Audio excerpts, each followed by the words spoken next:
Audible? கேக்குது. Right, thank. இந்த மாலையில அதுவும் கடைசி நாள். ஆனா இந்த மாதத்தினுடைய முதல் நாள் அக்கா ஜெபம் பண்ணும்போது சொன்னாங்க, முதல் நாளிலே எங்களை கூட்டி சேர்த்து இருக்கிறார் ஆண்டவர்னு. ஆகஸ்ட் மாதத்தினுடைய முதல் நாளிலே ஆண்டவருடைய சமூகத்திலே வந்து இப்படி அமர்ந்திருக்க கர்த்தர் தந்த சாக்கியத்திற்காக ஆண்டவரை நாம் ஸ்தோத்தரிப்போம். கர்த்தர் நல்லவர். God is good all the time. எப்பேற்பட்ட சூழ்நிலையில நீங்க இருந்தாலும், எப்பேற்பட்ட கேள்விக்குறிகளோடு இருந்தாலும் கர்த்தர் நல்லவர். அதனால ஆண்டவரை நாம் துதித்துக் கொண்டிருப்போம். இந்த முதல் நாளுக்காக ஆண்டவரை ஸ்தோத்தரிப்போம். ஆகஸ்ட் மாதம் முதல் நாளே ஆண்டவர் காண கிருபை செய்திருக்கிறார். இம்மட்டும் வந்தது ஒரு பெரிய கிருபை. நம்மை நடத்தி வந்திருக்கிறார். அவரை கைப்பிடித்து நடத்தினது போல அழகாய் அதிசயமாய் அநேக நேரங்களிலே அங்கலாய்த்த நேரங்களிலே கைப்பிடித்து தூக்கி விட்டிருக்கிறார். கர்த்தருக்கு ஸ்தோத்திரம். உமது வேதத்தில் உள்ள அதிசயங்களை நான் பார்க்கும்படிக்கு என் கண்களை திறந்தருளும் என்கிற இந்த சின்ன ஜெபத்தை நாம் ஏறெடுத்துக்கொண்டு இந்த வேத ஆராய்ச்சிக்குள்ளாக நாம் போவோம்.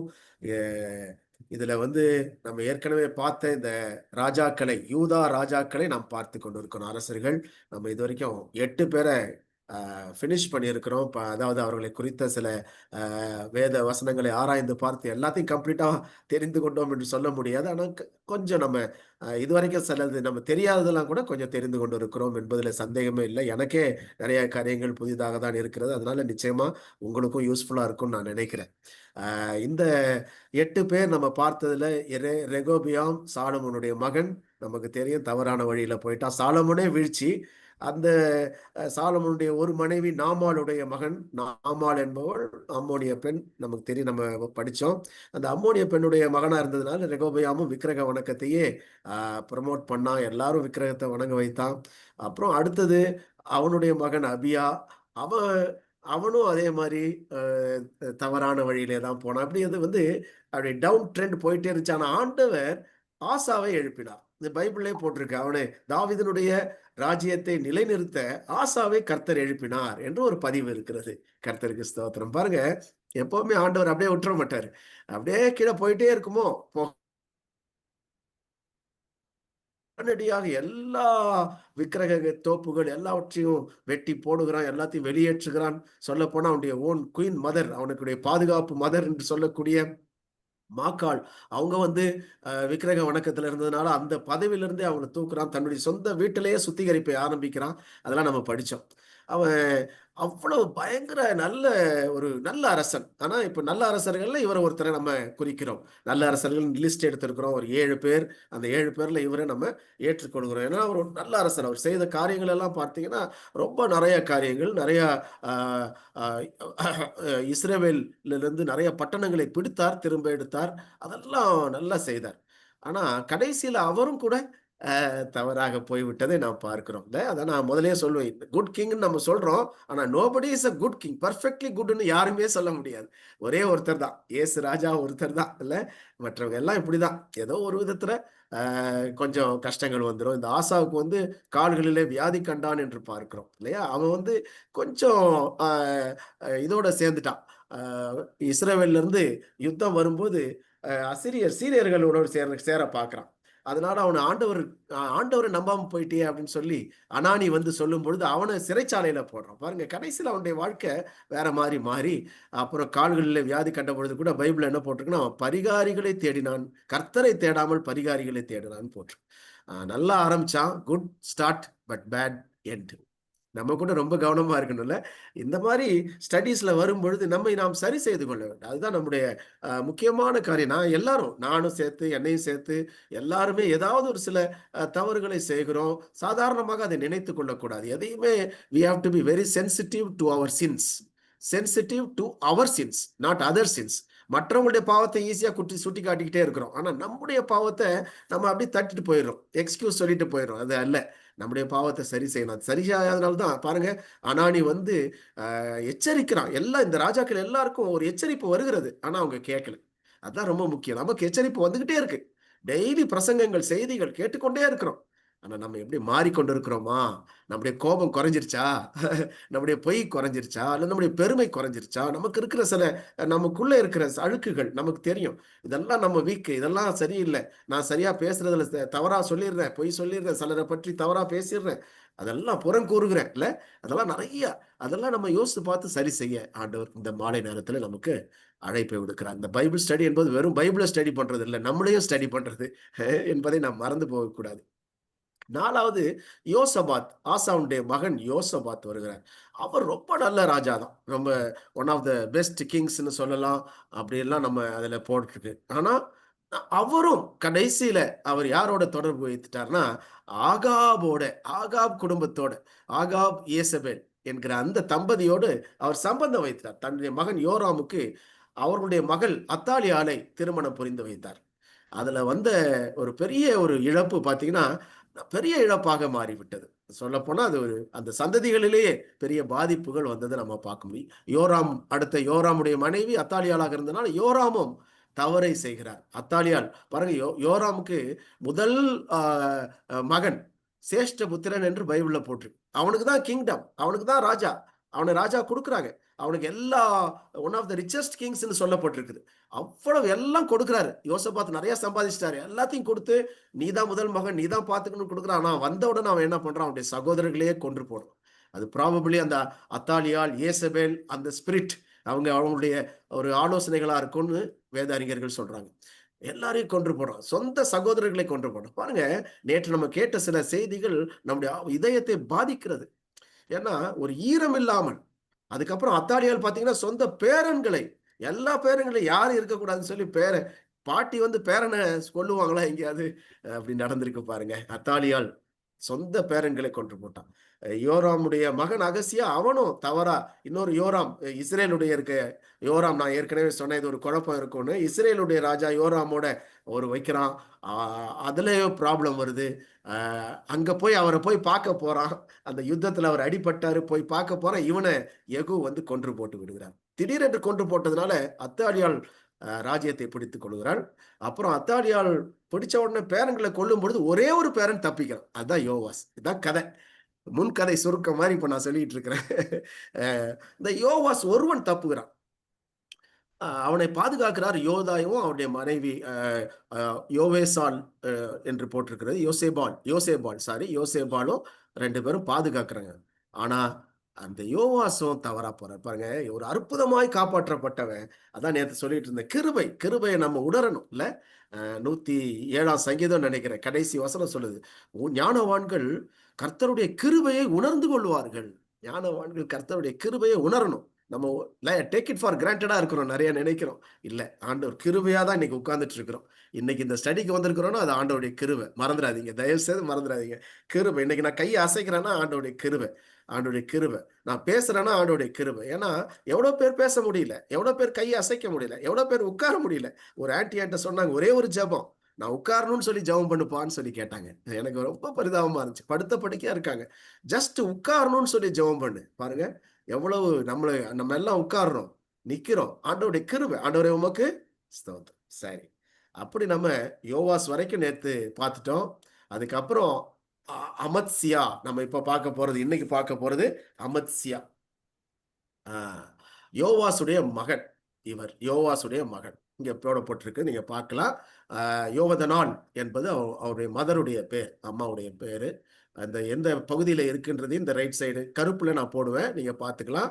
ரெட்ல வந்து குட் கிங்கா பேட் கிங்கான்றது இதுல வந்துடும். மற்ற செய்திகள்லாம் இதுல இருக்கும், நீங்க கண்டுபிடிச்சு எடுத்துக்கலாம். இந்த கான்குவெஸ்ட் 5C சொன்னேன் இருக்கும், ஆனா அதை தேடி எடுத்துக்கணும். நான் ஒவ்வொன்றையும் போட்டுக்கிட்டு வந்தேன் இது வரைக்கும். இனிமே அதை போடலை, ஏன்னா நீங்களே தெரிஞ்சு கொள்வீர்கள் என்று நான் நினைக்கிறேன். அவன் அரியணை ஏறின வயது என்ன எல்லாம் போட்டிருப்போம். எத்தனை ஆண்டு அவன் இருந்தான்? 29 ஆண்டுகள் ஆட்சி செய்கிறார் இந்த அமத்சியா என்ற ராஜா. இவரு யோவாசுடைய மகன். இவர் நல்லா இருந்திருக்கலாம் இல்லையா? யோவாஸ் தான் சரியில்லை, கடைசியில அப்படி பண்ணிட்டாரு. ஆனா இவனாவது நல்லா இருக்கலாமே. யோவாஸ் என்ன பண்ணாரு? சொந்த பாதுகாத்தவர்களே எதிர்த்து பேசிட்டாரு. அவங்க யாரு? யோய்தாவுடைய மகன் சகரியா பரிசுத்தாவினாலே ஏவப்பட்டு, அவன் சொல்றான், கர்த்தரின் ஆவினாலே ஏவப்பட்டு இவன்கிட்ட வந்து கேட்கிறான், நீ செய்தது சரியில்லை என்று சொல்றான் யோவாஸ் கிட்ட. இவன் என்ன பண்ணான்? கல்லெறிந்து கொல்ல வைத்தான். அந்த சகரியாவின் ரத்தம் இல்ல, நான் நேத்து கூட சொல்லிட்டு இருந்தேன். அந்த ரத்தம் இயேசு கிறிஸ்துவே சொல்றாரு, சகரியாவின் ரத்தம் என்று அந்த அந்த இன்னும் கூக்குரலிட்டு கொண்டு இருக்கிற ரத்தங்கள் அப்படின்னு சொல்லும்போது அவர் சொல்றார். நேத்து கூட அதை சொன்னேன் நான். பாருங்க, அந்த தவறை அவன் செய்ததுனால அவனும் அவனுடைய சாவு பரிதாபமாக இருந்தது கடைசியில. சரி, இப்ப நீங்க பாத்தீங்கன்னா அமத்சியா, இவன் கர்த்தரின் பார்வைக்கு செம்மையானதை செய்தான் அப்படின்னு போட்டிருந்தாலும் உடனே என்ன போட்டிருக்குது, பட் இந்த ஆனாலும் என்கிற வார்த்தை வருது பாருங்க. 2 ராஜாக்கள் 14ஆம் அதிகாரம் 3ஆம் வசனத்தில் நான் இங்கேயே போட்டிருக்கேன். வசனத்தை இங்க போட்டிருக்கிறதுனால வாசிக்க வேண்டிய அவசியம் இல்லை. தன் தகப்பனையை தாவீதை போல அல்ல என்று போட்டிருக்கிறது. என்ன போட்டிருக்கு கூடவே, தன் தகப்பனாகிய யோவா செய்தபடி எல்லாம் செய்தான். அப்போ இவரும் பேட் கிங் தான். இவர் என்ன பண்ணாரு, ஃபர்ஸ்ட் எடுத்த உடனே செஞ்சது என்ன அப்படின்னா, நீங்க இந்த 2 நாளாகமும் 25:3-4 வருது. அவன் எடுத்த உடனே ஃபர்ஸ்ட் ராஜாவான உடனே அவன் செய்யறது, அந்த யோவாசை கொன்றவர்கள் அவனை கடைசியில அவனை கொண்டு போட்டாங்க. அவனுடைய ஊழியக்காரர்களே கொன்று போட்டார்கள் என்று வருது. யாருன்னு பேரும் இருக்குது பைபிள்ல. அவர்களை இவன் உடனடியாக கொன்று போடுறான். பாருங்களேன், 2 நாளாகவும் 25:3-4 யாராவது ஒருத்தர் வாசிக்கலாம். 2 நாளாகவும் ராஜ்யபாரம் அவனுக்கு ஸ்திரப்பட்ட போது அவன் தன் தகப்பனாகிய ராஜாவை கொலை செய்த தன்னுடைய ஊழியக்காரனை கொன்று போட்டான். ஆனாலும் பிள்ளைகளின் நிமித்தம் பிதாக்களும் பிதாக்களின் நிமித்தம் பிள்ளைகளும் கொலை செய்யப்படாமல் அவனவன் செய்த பாவத்தின் நிமித்தம் அவனவன் கொலை செய்யப்பட வேண்டும் என்று மோசேயின் நியாயப்பிரமாண புஸ்தகத்தில் எழுதியிருக்கிறபடி கர்த்தர் கட்டளையிட்ட பிரகாரம் அவர்களுடைய பிள்ளைகளை அவன் கொல்லாதிருந்தான். அவங்க பிள்ளைகளை குடும்பங்களை விட்டு விட்டான், கொல்லல. அது ஏன்னா மோசே சொன்ன ஒரு கட்டளை இருக்கிறது. உபாகமம் 24:16. உபாகமம் 24:16ல மோசே சொல்லுகிறார், தகப்பன் தாய் அவருடைய தவறுக்கு அவங்களுக்கு தான் பனிஷ்மெண்ட், பிள்ளைங்களுக்கு பனிஷ்மெண்ட் கொடுக்க கூடாது என்று மோசே அவர் உபாகமம் 24:16 சொல்லி இருக்கிறார். யாராவது ஒருத்தர் வேணா வாசிக்கலாம். பிள்ளைகளுக்காக பிதாக்களும் பிதாக்களுக்காக பிள்ளைகளும் கொலை செய்யப்பட வேண்டாம். அவனவன் செய்த பாவத்து நிமித்தம் அவனவன் கொலை செய்யப்பட வேண்டும். இத வச்சு இவர் கொலை பண்றார். ஆனா கூட நம்ம இன்றைக்கு இருக்கிற நிலையில நம்ம கொலை பண்ணுவதே தவறு இல்லையா? அவர் செய்தது, நம்ம இந்த ராஜாக்கெல்லாம் பண்றதெல்லாம் பார்த்தா, ஒவ்வொருத்தர் கொலை பண்றதை பார்த்தா நமக்கு பயங்கரமா இருக்கு. இஷ்டத்துக்கு கொலை பண்றாங்க. ஆனா இன்னைக்கும் இது நடக்கிறது. இன்னைக்கும் பாத்தீங்கன்னா ரஷ்யா உக்ரைன் மேல போடுது, எத்தனை பேர் செத்துக்கிட்டு இருக்கிறாங்க.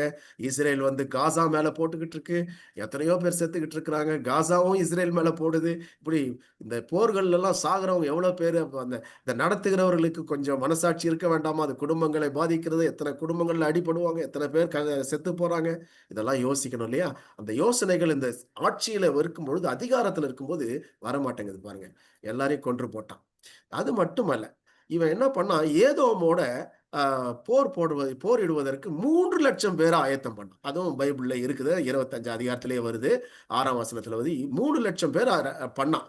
ஆனா இவன் பாருங்க, இவனுடைய வீரருக்கு மேல முழு நம்பிக்கை வைக்கல. அவன் என்ன பண்றான், வடக்கு நாடு இஸ்ரவேல்ல இருந்து ஒரு 1,00,000 பேரை தனக்கு வேலைக்கு அமர்த்துறான், கூலி கொடுத்து. எவ்வளவு கொடுக்குறான்னா, அங்க போட்டிருக்கு 100 தாலந்து வெள்ளி கொடுத்தானாம். 100 தாலந்து வெள்ளி கொடுத்து கூலிக்கு அமர்த்துறான். இது ஒரு தீர்க்கதரிசி சொல்றாரு, அது தவறு, நீ செய்ததே தவறு. பெயர் தெரியாத ஒரு தீர்க்கதரிசி, அதான் மேல போட்டிருக்க, பெயர் இல்லாத தீர்க்கதரிசி இவருக்கு ஆலோசனை தருகிறார். அப்பப்போ ஆலோசனை சொல்றார். அவர் என்ன சொல்றாரு, நீ அவங்களெல்லாம் வைக்க கூடாது, அவங்கள வச்சனா கடவுளும் கூட இருக்க மாட்டாரு அப்படின்னு சொல்றார். இந்த பகுதி 25 அதிகாரம் 6ஆம் வசனத்துல வருகிறது. நீங்க பாத்தீங்கன்னா தெரியும். 6-7ல 7ஆம் வசனத்துல இந்த தீர்க்கதரிசி சொல்றார். பாத்தீங்கன்னா இதுல உடனடியா கீழ்ப்படுகிறான். தீர்க்கருடைய ஆலோசனைப்படி இஸ்ரவேல் வீரர்களை திருப்பி அனுப்புறான். ஈவன் 100 தாலந்து கொடுத்துட்டனே, அதை திரும்பி முதல்ல கஷ்டமா தான் இருந்திருக்கும். ஆனா திருப்பி அனுப்புறான். ஆனா கடவுள் அதுல வைத்து அவனுக்கு வெற்றியை தருகிறார். ஏதோமோடு வெற்றி, 10,000 ஏதோமியர்களை கொன்று அந்த அந்த ஒரு ஒரு ஒரு சேலா என்கிற பகுதியை அவன் பிடித்துக் கொள்கிறான். நம்ம வேணா இது ஒரு ஆச்சரியமான ஒரு காரியம் பாருங்க. இதை நம்ம யோசித்து பார்க்கணும். ஒரு கீழ்ப்படியும் போது, ஒரு சின்ன கீழ்ப்படிதல் வெற்றியை தருகிறது. அதுதான் நம்ம தெரிந்து கொள்ள வேண்டியது. ஏதோமியர்கள் விக்கிரக ஆராதனைக்காரர்கள் ஆண்டவருக்கு பிரியம் இல்லாதவர்கள் அவர்களை கொலை செய்கிறான். எப்படி வெற்றியை பெறுகிறான்னா, அது ஆண்டவர் சொல்லுக்கு கீழ்ப்படிந்து பெறுகிறான். இதுதான் நம்ம அடிப்படையாக தெரிந்து கொள்ள வேண்டும். ஆண்டவர் ஒண்ணு சொன்னார்னா அதுக்கு உடனடியா கொள்ளணும். அதுக்கு கீழ்ப்படியணும். நம்ம என்ன செய்றோம் அப்படின்றத நம்ம யோசித்து பார்க்கணும். நம்முடைய வாழ்க்கையில ஆண்டவர் சொல்றத நம்ம கீழ்ப்படிகிறோமா அப்படின்னு. ஆனா இவன் பாருங்க, ஒரு தப்பு பண்ணிட்டான். ஏதோம வென்ற பிறகு, இந்த பச்சை கலர்ல இங்கே போட்டிருக்கிறேன், நீங்க பார்த்தீங்கன்னா தெரியும். ஏதோம வென்ற பிறகு அமத்சியா முட்டாள்தனமாக ஒரு காரியத்தை செய்றான். என்ன பண்றான்னா, அங்க இருக்கிற விக்கிரகங்களை இங்க கொண்டு வரான். 2 நாளாகவும் 25 அதிகாரம் 14ஆம் வசனம். அதை வாசிங்களேன். அமத்சியா அமத்சியா ஏதோமியரை ஏதோமியரை முறியடித்து சேயீர் புத்திரரின் தெய்வங்களை கொண்டு வந்த பின்பு அவன் அவைகளை தனக்கு தெய்வங்களாக வைத்து அவைகளுக்கு முன்பாக பணிந்து அவைகளுக்கு தூபம் காட்டினான். பாருங்க, அத போய் வழிபாடு செய்ய ஆரம்பிச்சிட்டான். இந்த தேவாதி தேவனை அறிந்த மக்கள் இவர்கள், தெரியாதவர்கள் இல்லை, யாவேயை அறிந்தவர்கள். பேர்லயே அமத்சியா, யான்னு வந்தாலே யாவே, யாவேயை சார்ந்தவர்கள் இவர்கள். இப்படி தவறு பண்ண அந்த விக்கிரகங்களுக்கு பேரு நான் ஆராய்ச்சியில பார்த்தேன், கோஸ் என்கிறது. இது பைபிள்ல போடப்படவே இல்லையா. ஏன்னா அவ்வளவு அசுத்தமான ஒரு ஒரு ஒரு விக்கிரகம், அவ்வளவு அசுத்தமான அமைப்பு கொண்ட ஒரு விக்கிரகம். அத இவன் கொண்டு வந்து அதுக்கு வழிபாடு செய்கிறான் அப்படின்றத பார்க்கும் பொழுது பரிதாபமா இருக்கு இல்லையா. அப்புறம் திருப்பி வந்து தீர்க்கதரிசி வந்து கடிந்து கொள்ளுகிறார். அப்ப அவன் ஒத்துக்கவே இல்லை பாருங்க. அவன் ஒத்துக்காததுனால அந்த மக்களே சேர்ந்து அவனை கொன்று போடுகிறார்கள். நீங்க பாத்தீங்கன்னா துரத்துகிறாங்க. அவன் பெலிஸ்திய எல்லையில் லாகீசுக்கு ஓடினான்னு வருது. அந்த 27ஆம் வசனம் வாசிங்களேன். 27 2 அமத்சியா 4 கர்த்தரை விட்டு அமத்சியா பின்வாங்கின காலம் முதற்கொண்டு எருசலேமில் இருந்தவர்கள் அவனுக்கு விரோதமாக கட்டுப்பாடு பண்ணி கொண்டார்கள். அதிநிமித்தம் அவன் லாகீசுக்கு ஓடி போனான். ஆனாலும் அவன் பிறகே லாகீசுக்கு மனுஷரை அனுப்பினார்கள். அவர்கள் அங்கே அவனை கொன்று போட்டு குதிரைகள் மேல் அவனை எடுத்து வந்து யூதாவின் நகரத்தில் அவன் பிதாக்கள் அண்டையில் அடக்கம் பண்ணினார்கள். ஸ்தோத்திரம். எனக்கு அருமையான தேவ பிள்ளைகளை, நம்ம கற்றுக்கொள்ள வேண்டிய பாடம் என்னன்னா, ஒரு நேரம் ஆண்டவருடைய வார்த்தைக்கு கீழ்ப்படுகிறான், வெற்றியை பெறுகிறான். ஆனா வெற்றி என்று வரும்பொழுது ஆண்டவரை மறந்துடலாம் இல்ல. அங்க இருக்கிற தெய்வங்களை கொண்டு வந்து அதை வைத்து வணங்க ஆரம்பிக்கும். இந்த விக்கிரகம் என்பது நமக்கு தெரியும். நம்ம எல்லாம் விக்கிரகத்தை வணங்க மாட்டோம். நிச்சயமா எந்த விக்கிரகமும் நம்ம முன்னால இல்லை, எதையும் வணங்க மாட்டோம். ஆனா எல்லாருக்குள்ளேயும் விக்கிரகம் இருக்கிறது. அதை மறந்து போகக்கூடாது. நம்ம எல்லாருமே ஏதோ ஒரு விக்கிரகம் என்பது கடவுளுக்கும் நமக்கும் இடையிலே நிற்கக்கூடியது. அல்லது ப்ரையாரிட்டி கடவுளுக்கு கொடுக்காம ஏதாவது ஒண்ணு கொடுத்தோம்னா அதுதான் நமக்கு விக்கிரகம் இல்ல. நம்ம எதுக்கு கொடுத்தாலும் அதுதான் விக்கிரகம். ஆண்டவருக்கு கொடுக்க வேண்டிய இடத்தை கொடுக்க வேண்டும். நிறைய நேரம் நமக்கு செல்போன் வந்துருது இல்ல, அந்த இடத்தை செல்போன் பிடிச்சிருது. நிறைய நேரம் நம்முடைய ஸ்கிரீன் பிடிச்சிருது. நிறைய நேரம் நம்முடைய பிள்ளைகள் பிடித்து விடுகிறார்கள். இப்படி பலவற்றிற்கு நாம் அதுக்கு நேரம் கொடுத்து விட்டு ஆண்டவரை ஒதுக்கி தள்ளி வைக்கிறோம் இல்ல. கொஞ்சம் யோசித்து பார்க்கணும். ப்ரையாரிட்டி எதுக்கு நம்ம கொடுக்கிறோம்? விக்கிரகம் என்பது இவங்க எல்லாமே விக்கிரக வணக்கத்துல விழுந்து போறதை பார்க்கிறோம். அது அவர்களுக்கே விரோதமாக மாறுகிறது. அவங்களுடைய முடிவு பார்த்தீங்கன்னா பரிதாபமாக இருக்கிறது. இவன் ஒரு பேட் கிங்கா நமக்கு முன்னாலே போய் நிற்கிறான். அவன் அதுக்கப்புறம் போர் புரியறதெல்லாம் தோல்விதான் அவனுக்கு வருகிறது, தோல்வி வருகிறது. அருமையான நண்பர்களே, இது அந்த ஜிஸ்ட், அமத்சியாவை குறித்த ஒரு ஜிஸ்ட நம்ம இங்க பார்க்கிறோம். ஒரு பெரிய ஜிஸ்ட். இது வந்து எல்லாம் எல்லாம் நீங்க இதை பார்த்தாலே அந்த அமத்சியாவுடைய ஒவ்வொரு சம்பவமும் நாம் தெரிந்து கொள்ளலாம். பைபிள்ல இருக்கிற சம்பவங்கள் எல்லாமே இதுல வந்துடும். இது உங்களுக்கு பயனுள்ளதாக இருக்கும் என்று சொல்லி தான் நான் இதை வைத்திருக்கிறேன். இது வேற புத்தகத்திலிருந்து நான் எடுத்து டைப் அடிச்சு நான் இதுல சேர்த்திருக்கிறேன். 2 ராஜாக்கள்ல என்ன பகுதிகளில் வருது, 2 நாளாகமத்துல என்ன பகுதிகளில் வருது, ஒவ்வொன்றும் அவங்க என்ன செஞ்சாங்க பாருங்க. இதுல பாத்தீங்கன்னா ஏதோமின் தெய்வங்களை வணங்குதல் அப்படின்னா 4ஆம் புஸ்தகத்துல தான் வருது. அப்படி ஒவ்வொன்றுக்கும் நம்ம அங்க நமக்கு வருகிறத நம்ம பார்க்கிறோம். அவன் இந்த காரியங்கள் எல்லாம் நீங்க ஒரு தடவை நான் சொல்லும் பொழுது சிலதை விட்டா கூட நீங்க அதெல்லாம் இதுல இருந்து தெரிந்து கொள்ளலாம். அதுக்காக தான் நான் சொல்றேன். இந்த யோவாசின் சவால் என்று ஒன்று இருக்கிறது. அதை என்ன பண்றான், அவன் தள்ளி விட்டான். அப்போ யோவாசாலே தோற்கடிப்பான். அவன் சொல்றான், யோவாஸ் வந்து சொல்றான், நீ தோத்து போயிடுவேன்றான். இல்லைன்னு சொல்லி போறான், தோத்து போறான். ஏன்னா ஆண்டவரை விட்டான் பாருங்க. அதனால அவனுக்கு தோல்விதான் கடைசியில். அப்புறம் லாகீஸ்க்கு ஓடுறான், அங்கதான் கொல்லப்படுறான். இதுதான் இந்த நிகழ்ச்சி. இதை வந்து அமத்சியா என்கிற ராஜாவை குறித்து இப்போ நமக்கு நல்லா தெரியும். இப்போ நம்ம இந்த வரிசையை அப்படியே பார்த்துட்டு வரோம். இப்போ ஒரு முக்கியமான ராஜா கிட்ட வந்துட்டோம். எந்த ராஜானா உசியா ராஜா. இந்த ராஜாவுக்கு இன்னொரு பேர் அசரியா. ராஜாக்கள் புஸ்தகத்துல பாத்தீங்கன்னா அசரியா என்று போடப்பட்டிருக்கிறது.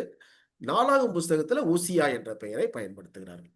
ஆனா அதிகமா பயன்படுத்தப்பட்ட பெயர் உசியா தான். ஆனா நம்ம அசரியான்ற பேரை நம்ம இந்த லிஸ்ட்ல போட்டுக்கிட்டோம். ஏன்னா ஏ வந்தா நமக்கு ஞாபகம் வைக்கிறதுக்கு ஏ அது அது அமத்சியா, அடுத்தது ஊசியா, அசரியா, அ ஆ என்று வரும். அதுக்காக அதை நான் வைத்துக்கொண்டு நமக்கு ஞாபகம் வரும். ஊசியா என்கிற பேர் ரொம்ப நம்ம காமனா நமக்கு எல்லாருக்கும் தெரியும்.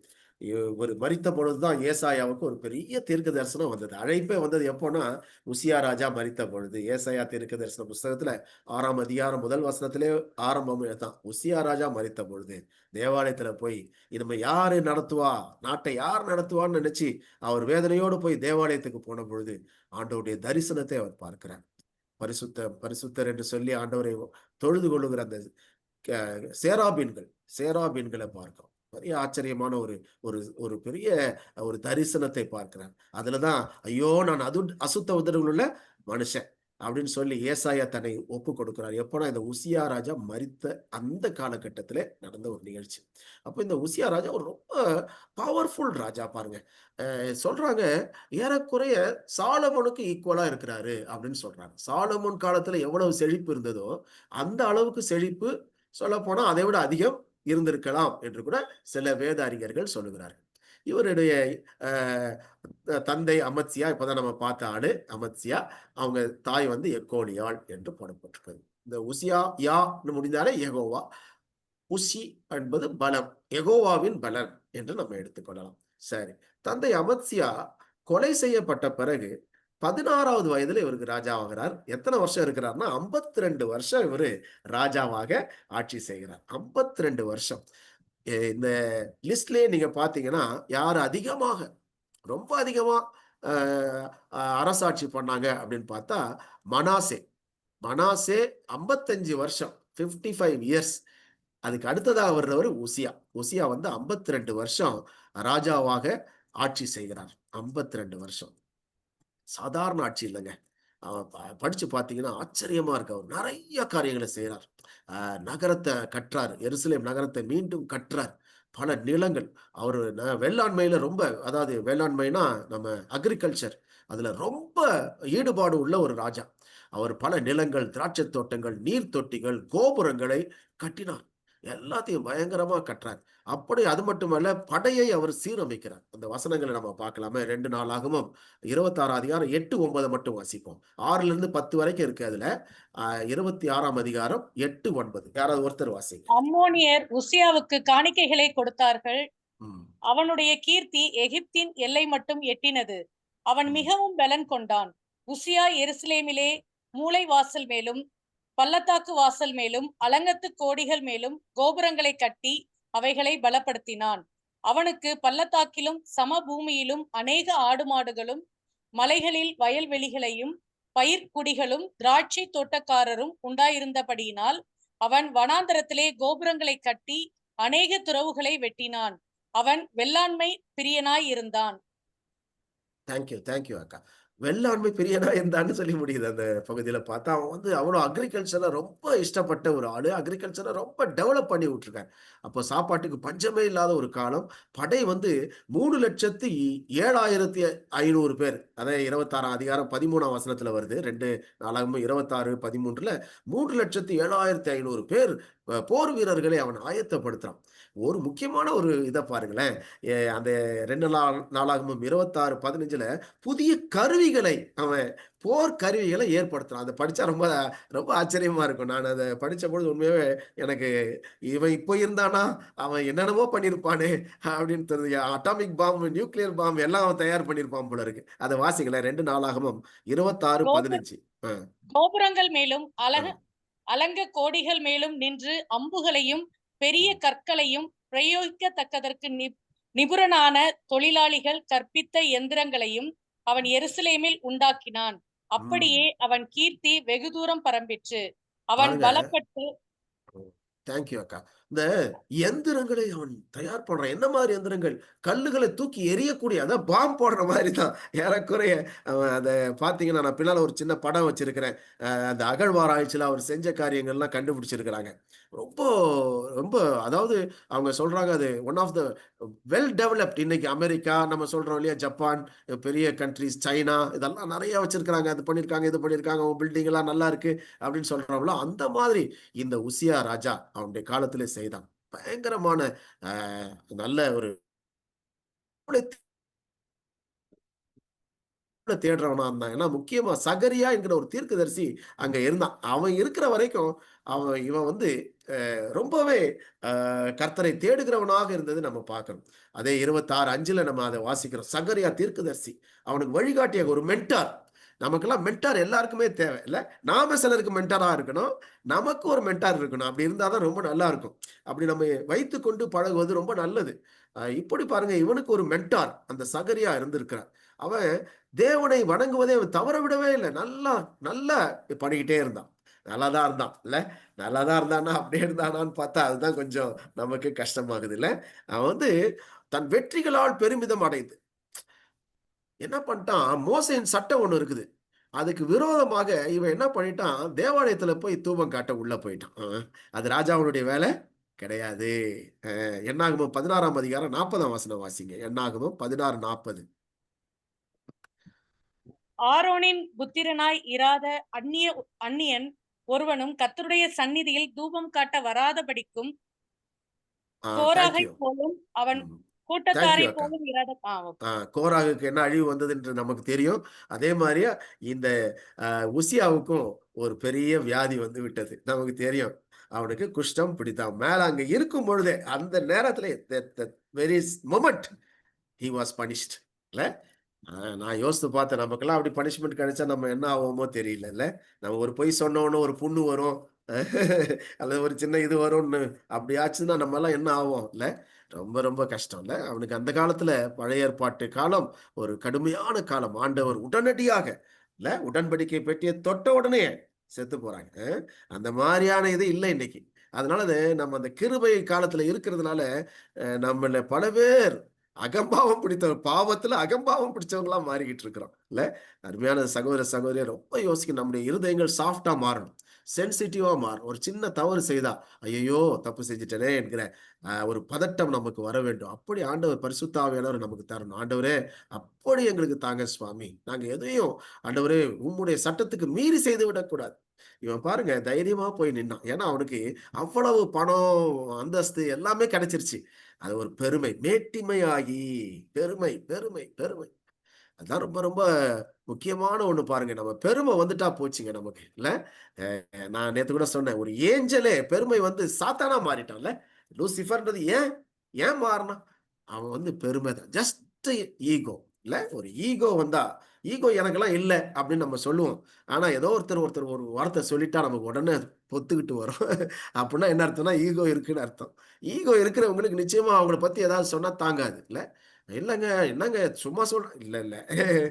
ஈகோ என்பது அதுதான். நம்ம தாழ்ந்து போக, விட்டு கொடுக்க, சரி ரைட், ஏற்றுக்கொள்ள, இப்படி நமக்கு ஒரு ஒரு மனப்பக்குவத்தை கர்த்தர் தரணும். ஆண்டவரே ஒரு தாழ்மையின் ஆவியை இன்னும் அதிகமா தாங்க. ஒரு அருமையான பக்தன் இப்படி சொல்றார், நம்ம பாவங்கள் எல்லாம் வெளியே எடுத்தா கூட ஒரு பாவம் இருந்துகிட்டே இருக்குமா. அது எதுனா பெருமை. பெருமை என்கிற பாவம் மட்டும் வெளியே போறது ரொம்ப ரொம்ப கஷ்டப்படும்.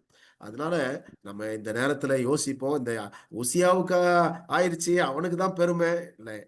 நம்மை சரி செய்து கொள்ள இந்த நாள்ல யோசித்து பார்ப்போம். அவங்க பாருங்க குஷ்டரோகத்துல பீதிக்கப்பட்டதுனால என்ன ஆச்சுன்னா, அவன் புதைக்கப்படும் போது கூட அவனை வந்து தனியா புதைக்கிறாங்க. ஒரு ராஜாவா இருந்தாலும் அவன் குஷ்டரோகின்னு சொல்லி புதைச்சாங்களாம். அப்படிதான் வசனம் சொல்லுது. அவன் குஷ்டரோகி என்று சொல்லி அங்க 26ஆம் அதிகாரம் 23ஆம் வசனத்தை வாசிங்களேன். 2 நாளாகவும் 26, 23. உசியா தன் பிதாக்களுடைய நித்திரையடைந்த பின்பு ஜனங்கள் அவனை குஷ்டரோகி என்று சொல்லி அவனை அவன் பிதாக்கள் அண்டையில் ராஜாக்களை அடக்கம் பண்ணுகிற இடத்திலே அருகான நிலத்திலே அடக்கம் பண்ணினார்கள். பாருங்க, இதுதான் உசியாவுடைய முடிவு. பெரிய ராஜா எதை கட்டினா எல்லாம் நடந்துச்சு இல்ல. ஆட்டம் பாம் மாதிரி அதுக்கான எந்திரங்கள் எல்லாம் தயார் பண்ணான். யுத்தத்துக்கான எந்திரங்கள் யாரும் செய்யாததெல்லாம் அவன் செஞ்சான். ஒரு நியூ கிரியேஷன் பண்ணான், எல்லாமே பண்ணான். ஆனா கடைசியில அவனுடைய வாழ்க்கை பரிதாபமா தான் முடிந்தது. ஆனாலும் இவரை நல்ல ராஜா என்று தான் நம்ம சொல்லுகிறோம். ஏன்னா அவனுடைய வாழ்க்கையில பெரும்பகுதி ஆண்டவரை தேடி இருக்கிறான், ஆண்டவரோடு நெருங்கி இருந்திருக்கிறான். ஆகவே அவரை நல்ல ராஜா என்கிற லிஸ்ட்ல தான் நம்ம வைக்கிறோம். ஏன்னா பைபிள்ல அவரு அந்த வார்த்தை இருக்கிறது. கடவுளை தேடினான், ஆண்டவரோடு இருந்தான் என்று சொல்லி பல வசனங்கள் இருக்கிறத நம்ம பார்க்க முடியுது. அதனாலதான் இந்த சான்றிதழ்னு போட்டிருக்க, கர்த்தரின் சான்றிதழ் ஒன்று அவனுக்கு இருக்கிறது. அதனால அவரை நல்ல ராஜா என்று நம்ம எடுத்துக்கொள்கிறோம். மற்றவர்களுக்கு வந்தாலும் சில நேரங்கள்ல அவங்க அப்பாவை போல இருந்தான் அப்படின்னா அப்பா மோசமா இருப்பாரு அப்படி போட்டிருக்குது இல்ல. லாஸ்ட்ல நம்ம பார்த்தோமே அமத்சியா அப்படி இருக்கு. அது மாதிரி இல்லாம இவருக்கு அது மாதிரி போடப்படவில்லை. ஆகவே இவரை நல்ல ராஜா என்று நம்ம எடுத்துக்கொள்கிறோம். ஏன்னா இவர் கடைசியில இந்த குஷ்டரோகம் வந்த பொழுது யோதாம் என்கிற அவருடைய மகன் உடன் இருந்து ஆளுகை செய்கிறான். அதுதான் அடுத்த ராஜாவா நம்ம பார்க்க போறோம். யோதாம், உசியாவினுடைய மகன் யோதாம். நான் பார்த்ததிலேயே மிக சிறந்த அரசனாக நான் நினைக்கிறது யோதாம் தான். சரி, இப்போ இந்த பாடம் என்ன? உசியா ராஜாவுடைய வாழ்க்கையில நம்ம என்ன பாடங்களை கற்றுக்கொள்கிறோம்? நாம் வெற்றியின் உச்சத்தில் இருக்கும்போதுதான் தோல்விக்கு மிக அருகில் இருக்கிறோம் என்பதை மறந்து போகக்கூடாது. நம்ம வெற்றி கிடைக்கும் போதுதான், எப்பெல்லாம் பிளெஸிங் கிடைக்குதோ, எப்பெல்லாம் உயர்வு கிடைக்குதோ, அப்போ ரொம்ப தாழ்மையை நம்ம ஆண்டவர்கிட்ட கேட்கணும். ஆண்டவரே, இதனால நான் பெருமைப்பற்றக்கூடாது. ஆண்டவரே, நான் இப்போ பிரசங்கம் பண்ணிட்டேன், நான் பெருமைப்பற்றக்கூடாது இல்ல. நான் இதை செஞ்சுட்டேன் ஆண்டவரே, இதனால நான் பெருமைப்பற்றக்கூடாது. இது ரொம்ப ரொம்ப கஷ்டம் பாருங்க. ஆனா அது ஆண்டவருடைய கிருபை நமக்கு ரொம்ப தேவை. ஆண்டவரே, ஆவி எனக்கு தாங்க. நம்ம தாழ்த்த ஆண்டவருடைய ஆசீர்வாதம் இன்னும் பெருகதான் செய்யல. இவன் என்ன பண்ணிட்டான்? பெருமை பெற்றது. பெருமை ஒரு எச்சரிப்பு இந்த நேரத்தில் ஆண்டவர் நமக்கு கொடுக்கிறார். ஆண்டவர் கொடுத்த வெற்றியை தன் பெருமைக்கு பயன்படுத்துவது. நானும் ஆசாரியனா, நானும் செய்வேன், நானும் தூவம் காட்டுவேன் இல்ல. தன்னை குறித்த முக்கியத்துவத்தை வெற்றி பெறும்போது அதிகப்படுத்துவது. ரொம்ப பாருங்க, இதெல்லாம் நம்ம செய்யறோம். ஏதாவது ஒரு வெற்றி வந்தா அவர் காலரை தூக்கி விடுறோம். இன்னைக்கு பார்த்தா சொல்லவே வேணாம், வாட்ஸ்அப் ஸ்டேட்டஸ் அப்புறம் என்னென்னமோ சொல்றாங்களே, போடுறோம், இது நான் வாங்கிட்டேன், இது கிடைச்சிருச்சு இல்ல, நானா பெற்றேன், இது என்னுடைய சக்தியா இல்ல. பைபிள் என்ன போட்டிருக்குன்னா, எது இருந்தாலும் நாம உபாகமம் 6ஆம் அதிகாரத்துல இருக்கு. நீங்க என்னுடையதுன்னு சொல்லாதீங்க. எதுவுமே நான் என்னுடைய சக்தினாலே பெற்றதுன்னு சொல்லவே முடியாது. என்னுடைய பலத்தினால இது கிடைச்சது. இந்த வீடை நான் கட்டினேன். நிறைய பேர் சொல்றேன், இந்த வீடை நான் கட்டிட்டேன். இல்ல, ஆண்டவர் கட்டுவதற்கு உதவி செய்தார் இல்ல. அப்படி சொல்லணும். எப்பவுமே ஆண்டவரை முக்கியத்துவப்படுத்தணும். இது வாங்கிட்டேன் ஆண்டவரே, கார் வாங்கிட்டேன் ஆண்டவரே, நீர் கொடுத்தீரப்பா. ஆண்டவர் கொடுக்கிறது இல்ல, ஜோதிகளின் பிதாவின் இடத்துல இருந்தா எந்த நன்மையும் வருகிறது, மறந்து போகவே கூடாது. அதனால நம்முடைய முக்கியத்துவத்தை அதிகப்படுத்தணும்னா போச்சு, அங்கேயே ஈகோ வருதுன்னு அர்த்தம் இல்ல. தேவனை சார்ந்திருப்பதை மறந்து விடுவது, செழிப்பு வரும்போது ஆவியில் குளிர்ச்சி அடைவது, இது எல்லாமே எச்சரிப்பு. செழிப்பு வருது, அப்போ ஆவியில குளிர்து இல்ல, ரொம்ப ரொம்ப முக்கியம். வசதி வரும்பொழுது அசதி பெருகும் அப்படின்னு சொல்லுவாங்க. அசதி பெருகக்கூடாது. ஆண்டவர்ல இன்னும் வைராக்கியமாய் நாம் மாறணும். அதுதான் ஆண்டவர் எதிர்பார்க்கிறார். நம்ம எல்லாருமே இதுல குறைவுபடுகிறோம். ஆண்டவரே, என்னை இன்னும் மாத்துங்க கேட்போம். வெற்றி எச்சரிப்பு. மிகப்பெரிய வெற்றி அருகில் மிகப்பெரிய வீழ்ச்சி. வெற்றிக்கு மிக அருகில் வீழ்ச்சி இருக்கிறது என்பதை மறந்து போகணும். உச்சிக்கு போகும்போது தான், மேல ஏறும் போது விழுறதுக்கான வாய்ப்பு அதிகம். ரொம்ப உயரம் போக போக அதுல பாதாளத்துல விழுவோம் இல்ல. அதான் ரொம்ப கவனமா இருக்கணும். எப்பவுமே நம்ம எதுலையுமே பெருமைப்படவே கூடாது. எந்த இது இருந்தாலும் பாருங்க, எனக்கு ரீசெண்டா இத்தனை இயர்ஸ் பேக் ஒரு டாக்டர் என்கிட்ட பேசிட்டு இருக்கும்போது சொன்னாங்க, அவங்க வீடு கிளினிக்லாம் இருக்குது, அவருடைய கிளினிக் இருக்குது, எல்லாம் இருக்கு. அந்த பக்கத்துல அவர் ரோட்ல நடந்து போறாரு, திடீர்னு ஒரு ஆட்டோக்காரன் தட்டினா கீழே விழுந்துட்டாரு. கீழே விழுந்தவரு அவர் கையில சொல்றாரு, அவர் பாக்கெட்ல நிறைய காசு இருக்கு, கூப்பிடுறாரா ஹெல்ப்புக்கு. அடிபட்டு விழுந்துட்டாரு, அவர் கை முறிஞ்சு போயிருக்குது, அவரால் எழும்ப முடியல. ஆட்களை கூப்பிடுறாரு, யாருமே வர மாட்டேங்கிறாங்களாம். அவர் சொன்னார், அப்போதான் எனக்கு தெரிஞ்சது வாழ்க்கைனா என்னன்னு. ஏ, நான் பெரிய ஆளுன்னு நான் நினைச்சிட்டு இருந்தேன். ரோட்ல கீழே கிடக்குறேன், அடிபட்டு ஹெல்ப் பண்றதுக்கு நான் பெரிய பணக்காரன் தான், எனக்கு எல்லாம் இருக்குதான், ஆனா எனக்கு தூக்கி விடுறதுக்கு ஆள் வரல, கெஞ்ச வேண்டியதா இருக்கு. அருமையான தேவ பிள்ளைகளை, எதை குறித்தும் பெருமை பாராட்டாதீங்க இல்ல. நானும் நீங்களும் எதுலையுமே ஒன்றும் பெருமை பாராட்டுவதற்கு ஒன்றுமே இல்லை. சரி, வெற்றி பெருகும் போது ஆண்டவரை இன்னும் சார்ந்து இருக்க அதுல பெருக வேண்டும். இதுல வழிகள் எப்போதும் ஆசீர்வாதங்களுக்கு ஆண்டவருக்கு நன்றி செலுத்தி கொண்டே இருப்போம். சரி, தேங்க்யூ ஜீசஸ், இது உம்முடைய கிருபை, உம்முடைய கிருபை, அதை சொல்லிக்கிட்டே இருப்போம் இல்ல.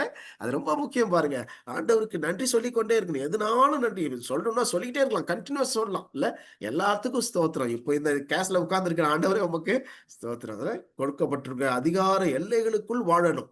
நம்ம வெளியே போகக்கூடாது. இதுதான் உசியாவுடைய கிட்ட கற்றுக்கொள்ள வேண்டியது. ராஜாவா தான் இருந்தான். அவன் ஆசாரியனாக எல்லையை விட்டு வெளியே போறான்ல. ஆண்டவர் கொடுத்திருக்கிற அந்த பணிகளை அவன் செய்யணும் இல்ல.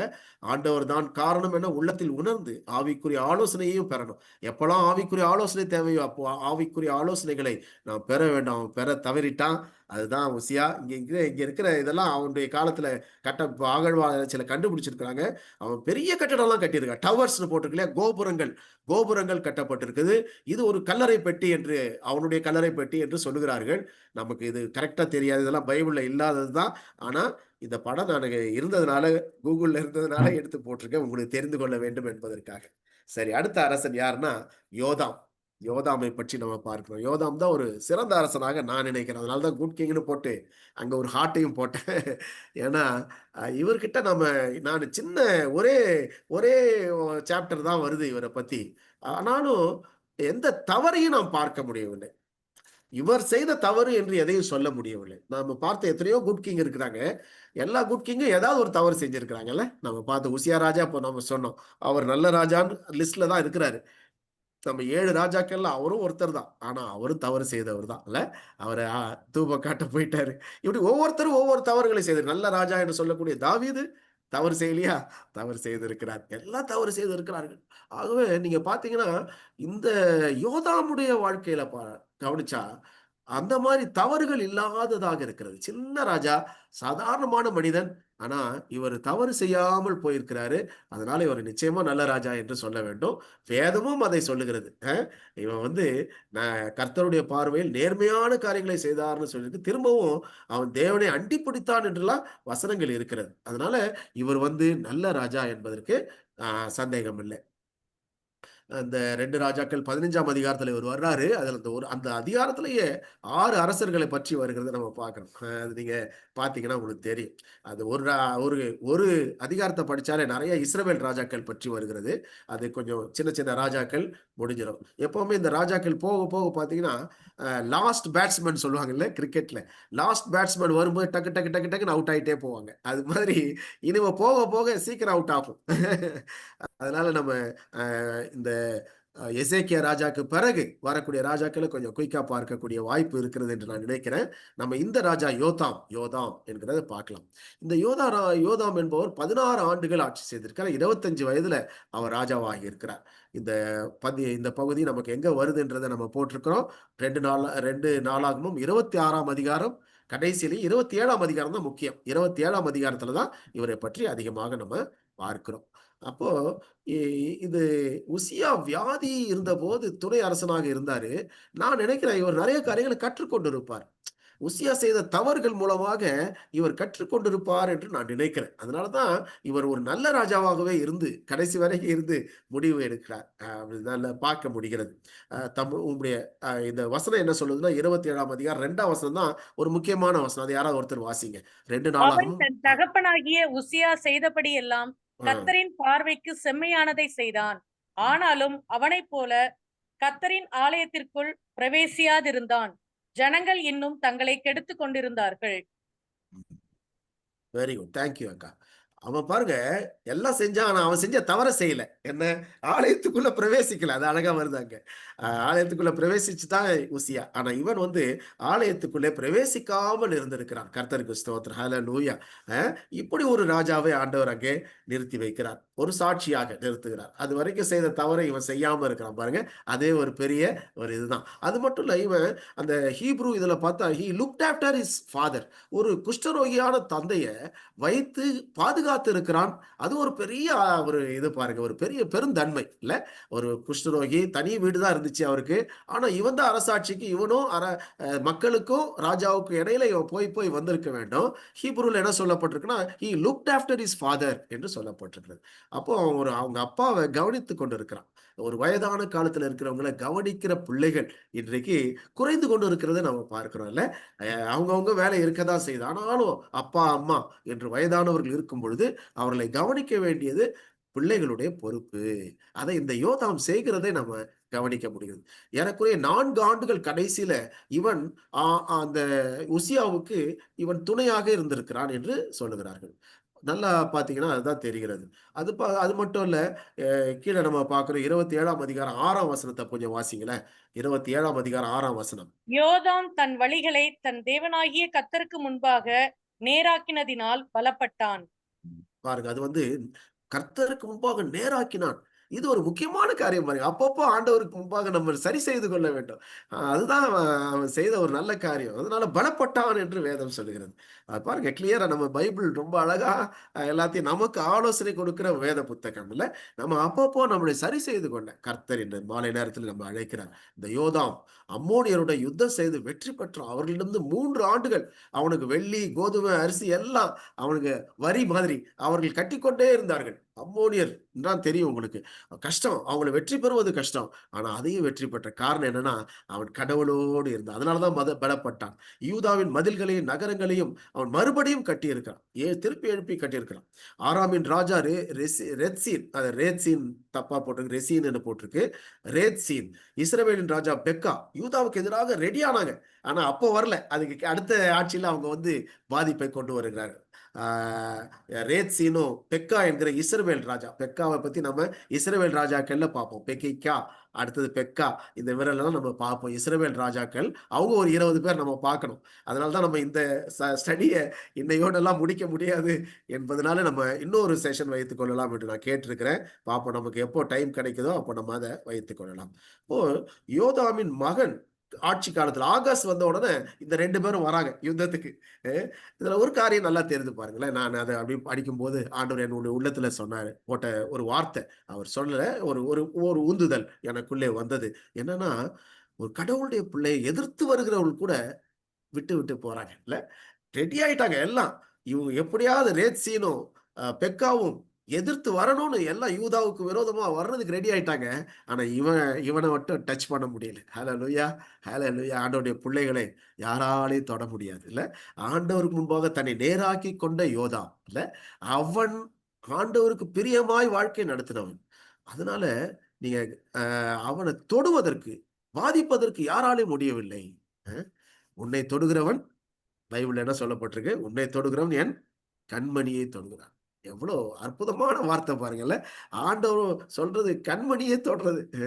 நம்ம நம்ம கண்மணியே தொட முடியாதுல்ல. ஆனா கண்மணி கிட்ட போனாலே மூடிக்கும். அவ்வளவு பாதுகாப்பை ஆண்டவர் நமக்கு கொடுக்கிறார். ஆண்டவருடைய பிள்ளைகளுக்கு இருக்கிற பாதுகாப்பு வேற யாருக்கும் இல்லை.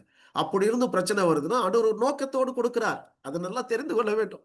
எப்பேற்பட்ட பிரச்சனைகள் இருந்தாலும் அதை ஆண்டவர் ஒரு நோக்கத்தோடு செய்திருக்கிறார் என்பதை கட்டாயமா தெரியணும். ஒரு கிறிஸ்தவ விசுவாசியுடைய வாழ்க்கையில எது நடந்தாலும் அது ஆண்டவர் தெரியாமல் நடக்காது. ஆண்டவர் அனுமதிக்காமல் நடக்காது.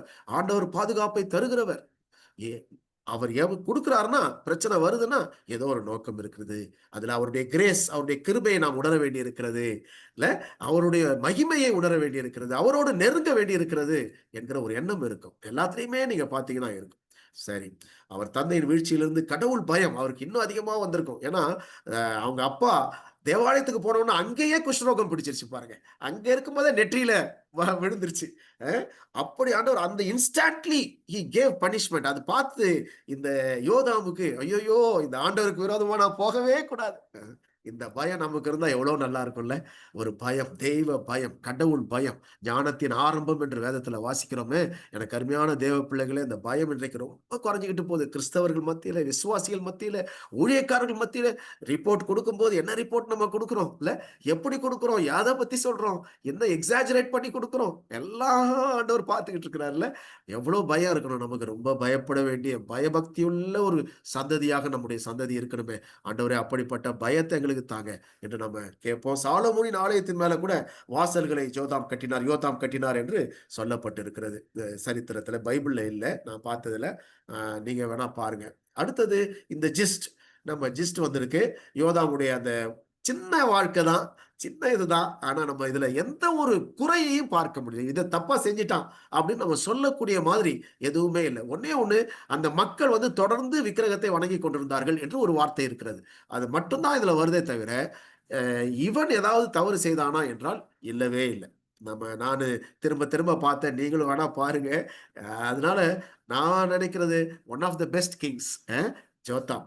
யோதாம் என்பது ஒரு மிக சிறந்த ஒரு ராஜா என்று சொல்வதிலே ஒரு எந்தவித இது ஒரு அடுத்த ஆடு யோதாம் உடைய மகன் ஆகாஸ்.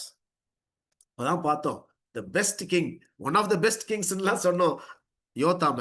ஆனா இப்போ Ahaz not a good king, bad king. அதனாலதான் நம்ம நல்லா தெரிந்து கொள்ளணும். அப்பா நல்லா இருந்தா பிள்ளைங்களாம் நல்லா இருப்பாங்க அப்படி சொல்லவே முடியல பாருங்க. இல்ல, அப்பா அம்மா மினிஸ்ட்ரியில இருக்கிறாங்க, பிள்ளைங்களும் மினிஸ்ட்ரியில இருக்கணும் நம்ம எல்லாம் நினைக்கிறோம். ஆனா அப்படி இல்லை. காரியங்கள் மாறலாம், காரியங்கள் மாறுகிறது. இங்கேயும் கூட பாருங்க மாறுகிறது. அது எதை பொறுத்து இருக்குது? அவங்களுடைய choice very important. Choice is very important. பிள்ளைங்க அவங்க தெரிந்து கொள்ள வேண்டிய சாய்ஸ் ரொம்ப முக்கியம். அப்பா நல்லா தான் இருந்தாரு, ஆனா இவர் சாய்ஸ் எப்படி இருந்ததுன்னா தவறா இருந்தது. அதனாலதான் எடுத்த உடனே இவருக்கு விரோதிகள், அந்த அரசன் நம்ம படிச்சோம் இல்லையா, ரேத்சீனும் பெக்காவும் இவனை எதிர்த்து வருகிறார்கள்.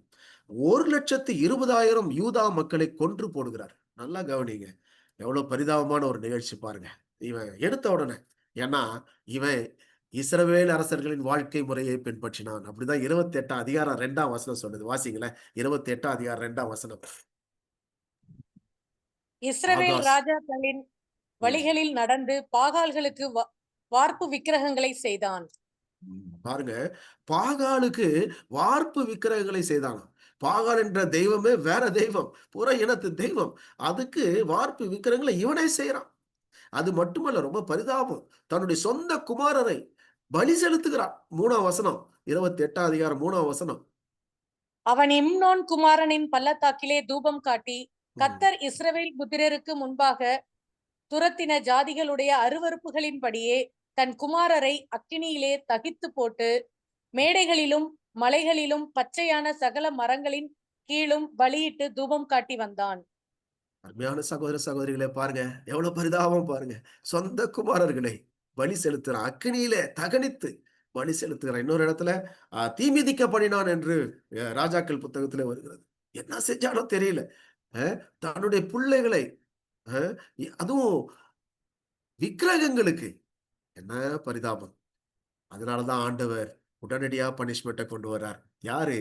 இஸ்ரவேல் ராஜாவும் சீரியா ராஜாவும் சேர்ந்து வந்து 1,20,000 யூதர்களை கொன்று போடுகிறார்கள். 28 அதிகாரம் 6ஆம் வசனத்துல அது வருகிறது. எனக்கு அருமையான சகோதர சகோதரிகளை, எப்பெல்லாம் பனிஷ்மெண்ட் வருதோ அப்பெல்லாம் நம்ம கொஞ்சம் யோசித்து பார்க்கணும், மனம் திரும்பணும். இதெல்லாம் மனம் திரும்புவதற்காக ஆண்டவர் கொடுக்கிற சில விஷயம்.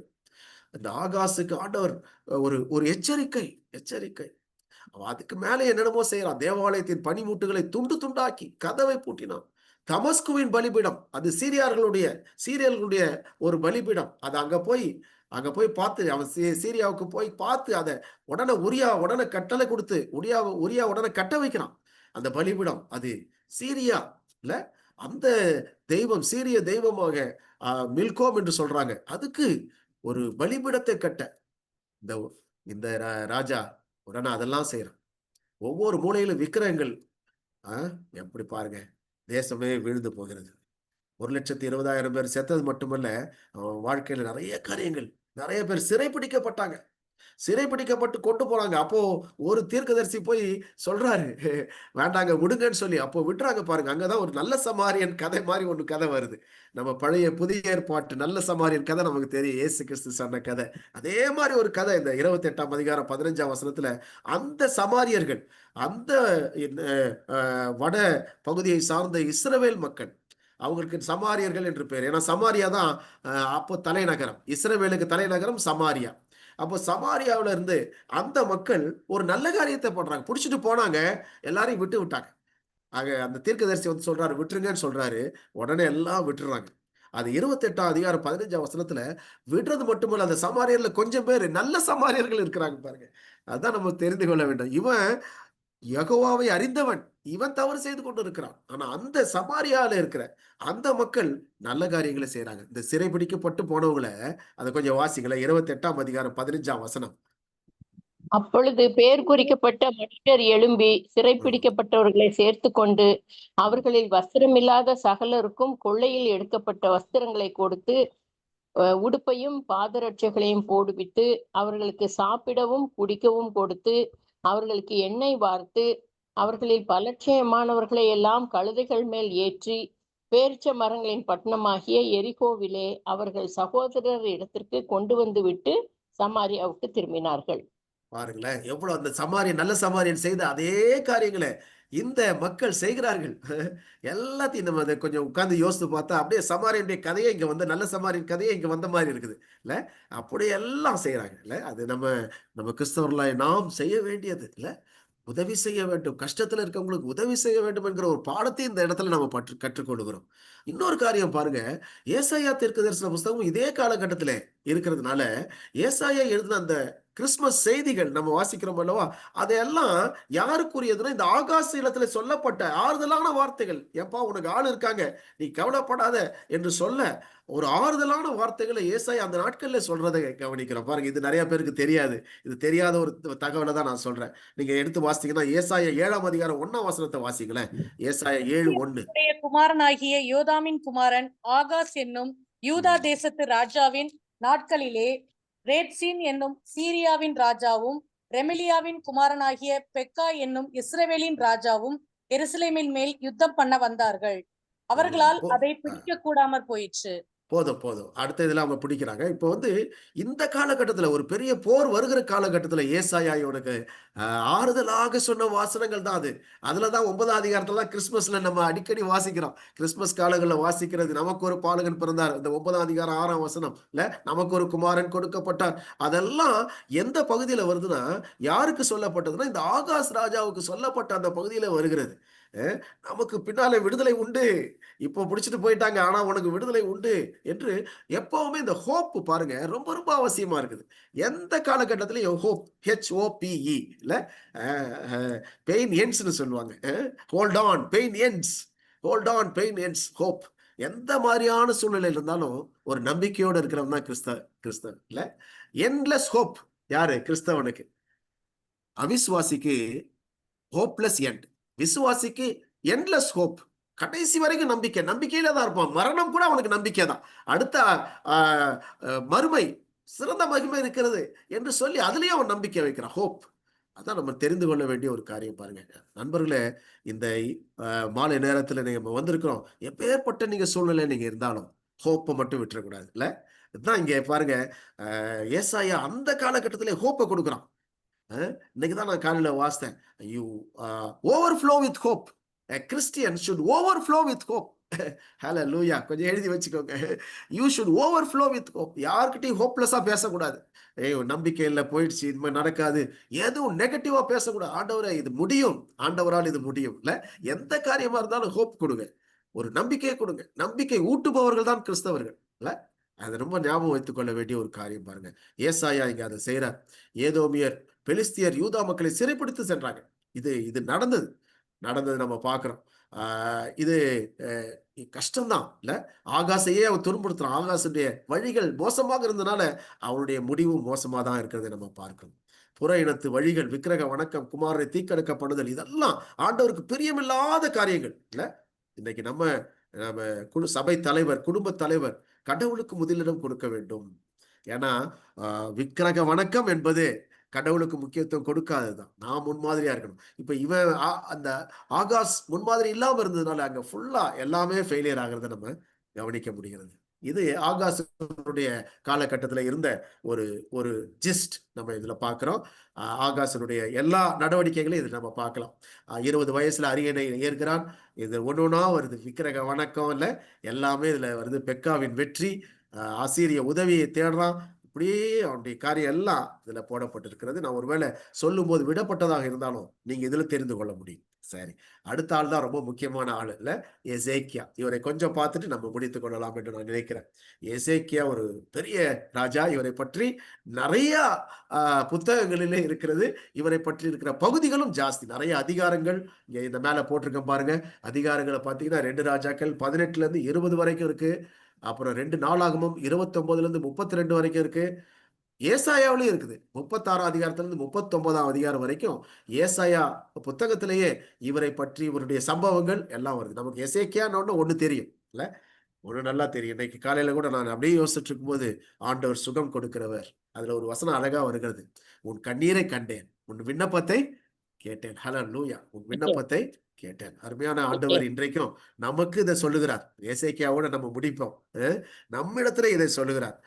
என்ன சொல்றாரு? நம்மளை கண்ணீரிலே போய் கொண்டு இருக்கிற மக்களுக்கு ஆண்டவர் சொல்லுகிற ஹோப் இல்ல, நான் இப்பதான் சொன்னேன் ஹோப். ஆண்டவர் எப்போ ஹோப் கொடுக்கிறவர். நல்லதை தான் செய்யணும் ஆண்டவர் எதிர்பார்க்கிறார். எல்லா இடத்துலயும் அவர் தான் அதான் சொல்றார். சகலமும் நன்மைக்கு எதுவாய் நடக்கிறது இல்ல, அதை நம்ம மறந்து போகவே கூடாது. எல்லாத்துலயும் ஹோப்பை வைத்து கொண்டு இருக்க வேண்டும். அதுதான் நம்ம தெரிந்து கொள்ள வேண்டியது. எசேக்கியா முடிஞ்சு போச்சுன்னு நினைச்ச நேரத்துல ஆண்டவரை விடாம பிடிச்சான். ஹல்லேலூயா. எல்லாம் முடிஞ்சு போச்சு. நான் என்னமோ ஆண்டவரால உந்தப்படுகிறதுனால இதை நான் பேசிக்கிட்டு இருக்கிறேன். நம்ம இங்க இருக்கிற இந்த குழுவில் இருக்கிற யாரா இருந்தாலும் சரி, எப்படிப்பட்ட ரிப்போர்ட் இருந்தாலும் சரி, என்ன மெடிக்கல் ரிப்போர்ட் எது இருந்தாலும் ஆண்டவர்கிட்ட நம்ம ஜெபம் பண்ணும்போது ஆண்டவர் விடுதலை தருகிறார் இல்ல. ஹல்லேலூயா. ஒரு ஹல்லேலூயா சொல்லுங்களேன். இருக்கிற இடத்துல இந்த மியூட்லயே சொல்லுங்க. ஒன்றும் சத்தம் வெளியே வர வேண்டாம். ஹல்லேலூயா. நிச்சயமாக ஆண்டவர் சுகம் தருகிறவர். ஒருவேளை பலவீனமா இருக்கிறீங்களா, தனிமையா இருக்கிறீங்களா, ஆள் இல்லாம இருக்கிறீங்களா, God is giving you hope today. இந்த எசேக்கியாவுடைய வாழ்க்கை ஒரு ஹோப்ஃபுல் லைஃப். ஹல்லேலூயா. கர்த்தருக்கு ஸ்தோத்திரம் இல்ல. இவன் ஒரு 7 இந்த காட்லி கிங்ஸ்ல இவன் ஒருத்தன். அதுல சிறந்தவனாக ஒரு சிறந்தவனாக நம்ம சொல்லலாம். ஏன்னா இவரை பற்றி நிறைய காரியங்கள் சொல்லப்பட்டிருக்கிறது வேதத்துல. பெரும்பகுதி இந்த ராஜாக்கள்ல ஒரு அதிகமாக சொல்லப்பட்ட ஆளு இந்த எசேக்கியா. இதை பற்றி நம்ம அடுத்த செஷன்ல திரும்பி நம்ம தொடர போறோம். ஆனா இன்னைக்கு நான் முடிக்கிறதுனால இதை சொல்லி நான் முடிக்க ஆசைப்படுறேன். ஆண்டவர் God is a God of hope. ஹல்லேலூயா. யாரா நீங்க இருந்தாலும், எப்படிப்பட்ட சூழ்நிலை, எப்படிப்பட்ட நெருக்கத்துல இருந்தாலும் கர்த்தர் ஹோப் இந்த நாளத்தில் கொடுக்கிறார். ஏன்னா எசேக்கியாவுக்கு 15 ஆண்டுகள் கூட்டி கொடுக்கப்பட்டது. ஹல்லேலூயா. விட வேண்டாம். 15 ஆண்டுகள் கூட்டி கொடுக்கப்பட்டது. ஆண்டவர் வாழ்க்கையை பூரணப்படுத்துகிறவர். நம்ம கேட்கணும் எல்லாம் ஆண்டவர்கிட்ட. ஆண்டவரே, என்னுடைய ஆயுளை பூரணப்படுத்துங்க சுவாமி. என்னுடைய ஆயுசை பூரணப்படுத்துங்க. ஏன்னா வேதம் சொல்லி இருக்கிறது இல்ல, விருட்சங்களை போல உன்னுடைய ஆயுசு இருக்கும். ஹல்லேலூயா. ஆகவே ஆயுசை பூரணப்படுத்த ஆண்டவரத்துல நம்ம கேட்போம். யாரா இருந்தாலும் சரி, எப்படிப்பட்ட பலவீனங்கள்ல நீங்க இருந்தாலும் சரி, நம்ம கேட்போம், ஆண்டவரே செய்யுங்க சுவாமி. ஆனா என்னன்னா இந்த எசேக்கியா ஆண்டவரை தேடுகிறவனாயும். நமக்கு தெரியும் யுத்தம் வந்தது எல்லாம். நமக்கு இந்த நிகழ்ச்சிகள், சில நிகழ்ச்சிகள்லாம் நல்லா தெரியும். ஆனா தெரியாத நிகழ்ச்சிகளும் கொஞ்சம் பார்ப்போம். யுத்தம் வந்தது. அந்த நேரத்துல ஆண்டவரை நோக்கி பிடிச்சான். பாருங்க, அபரிமிதமான வெற்றியை பெற்றான். அது மட்டுமல்ல, அவன் தீமையை வெறுத்தான். இங்க நான் போட்டிருக்கேன், இந்த வயலட் கலர்ல இருக்கிறத பாருங்களேன். தேவாலயத்தை சீர்படுத்தி திறந்தான். அதுதான் அவனுடைய முதல் வேலை. வந்த உடனே முதல்ல செஞ்சது தேவாலயத்தை சரி செய்து திறந்தான். மிஷன். ஒவ்வொருவருக்கும் ஒரு மிஷன் கொடுத்திருக்காரு, ஒரு மினிஸ்ட்ரி கொடுத்திருக்காரு. எனக்கு அருமையான சகோதர சகோதரிகள், நீங்க எந்த வயதா இருந்தாலும், நான் அன்னைக்கே சொன்னேன், மோசேக்கு ஸ்டார்டிங் பாயிண்டே 80 தான். ஸ்டார்டிங் பாயிண்டே 8 தான். ஆகவே நம்ம எதையும் சொல்ல முடியாது. ஆண்டவருக்கு ஏதாவது செய்யணும். பாருங்க, தேவாலயத்தை சீர்படுத்தணும். விக்கிரமாக்கப்பட்ட மோசேயினுடைய அந்த வெண்கல சர்பத்தை அழிச்சான். அந்த நெகுஸ்தான் என்று சொல்லக்கூடிய அந்த வெண்கல சர்பத்தை அழிச்சான். இதெல்லாம் அவன் முதல்ல 28 அந்த முதல்ல வந்த உடனே 2 ராஜாக்கள் 18ஆம் அதிகாரத்துல தான் அவனுடைய இது ஆரம்பிக்குது. அங்கேயே அவன் எடுத்த உடனே செய்யறான். வேண்டாததெல்லாம் நீக்கணும், ஆண்டவரை நோக்கி பார்க்கணும். கர்த்தர் நிச்சயமாய் விடுதலை கொடுப்பார். ஒருவேளை எப்பேற்பட்ட கஷ்டங்கள் குடும்பத்துல இருந்தாலும் இந்த நேரத்துல நம்ம ஜெபம் பண்ண போறோம். ஆண்டவரே, இதுல எங்களுக்கு விடுதலை தாங்க. இன்றைக்கு ஒரு விடுதலை நாளாக இருக்கட்டும். இந்த ஆகஸ்ட் மாதம் இந்த 1ஆம் தேதி எங்களுக்கு விடுதலை மாதமாக இருக்கட்டும் என்று சொல்லி நம்ம ஜெபம் பண்ணுவோம். இந்த எசேக்கியாவுக்கு கிடைத்தது போல கர்த்தர் நம்ம எல்லாருக்கும் ஆயுசை பூரணப்படுத்த நாம் ஜெபம் பண்ணுவோம். நம்முடைய வியாதிகள், வருத்தங்கள், பிரச்சனைகள் எதுவாக இருந்தாலும் கர்த்தர் விடுதலை தருவார். நேத்து கூட அந்த சிஸ்டர் ஜெபம் பண்ணும்போது ஆரம்பத்துல சொன்னாங்க, இந்த செய்தி நடக்கும் பொழுதே சிலருக்கு விடுதலை கிடைக்கட்டும், ஆரோக்கியம் கிடைக்கட்டும், பிரச்சனைகள் போகட்டும். இல்ல, நம்ம ஜெபம் பண்ணுவோமா? ஆண்டவர் பெரிய காரியங்களை செய்வார். நம்ம இதை அடுத்த செஷன் எப்போ ஆரம்பிக்கிறோமோ, ஆண்டவருக்கு சித்தமானபடி அது இருக்கும். அப்போ இந்த எசேக்கியால நம்ம ஆரம்பித்து முடித்து விடுவோம். நெக்ஸ்ட் டைம் இதை நிச்சயமா முடித்திடலாம் நான் நினைக்கிறேன். கர்த்தர் பெரிய காரியங்களை செய்வார். தலைவணங்கி நம்ம ஜெபம் பண்ணுவோம். ஸ்தோத்திரம்.